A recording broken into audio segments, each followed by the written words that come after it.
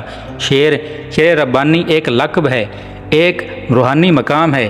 شیر خواب میں نظر آئے تو روحانی فیض کی دلیل ہے۔ شیر بے باکی اور جرت کا مظہر ہے، اللہ کے شیروں کو آتی نہیں روباہی۔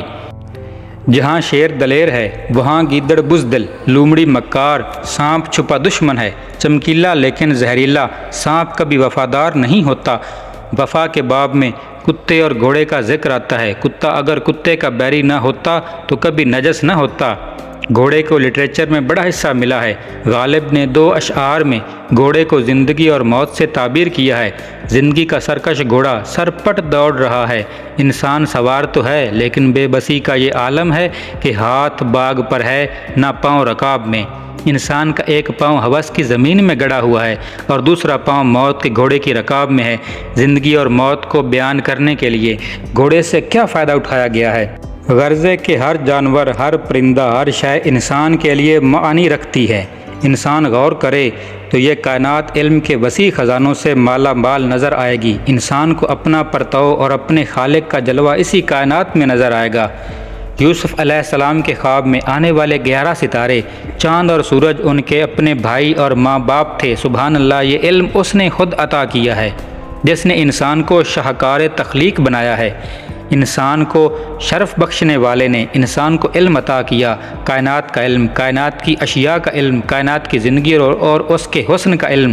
یہ کائنات آئینہ ہے انسان کی اپنی کائنات کا، ہر طرف انسان کی اپنی صفت پھیلی ہوئی ہے۔ انسان غور کرے تو اسے معلوم ہوگا کہ یہ کائنات انسان کا باطن ہے اور انسان اس کائنات کا باطن۔ یہ کائنات ایک کھلی کتاب ہے جس میں کوئی شک نہیں، حقیقت ہی حقیقت ہے، معنی در معنی، استعارہ در استعارہ، علامت در علامت۔ انسان کی کائنات حسن کائنات کا خوبصورت عکس ہے۔ چاند محبوب ہے اور چاندنی محبوب کی یاد۔ چاند دور ہو تو چاندنی پاس ہوتی ہے، چاند پاس ہو تو چاندنی ختم ہو جاتی ہے۔ پھول دل میں بسنے والا دوست ہے اور کانٹا آنکھوں میں چبھنے والا، کھٹکنے والا رقیب ہے۔ غرض کہ لامحدود جلوے کائنات میں موجود ہیں۔ انسان کی تلاش کے لیے اور تلاش ذات کے لیے اسی کائنات میں ایک مخفی اور حسین کائنات موجود ہے۔ معنی کی کائنات، جلووں کی کائنات، انسان غور تو کرے۔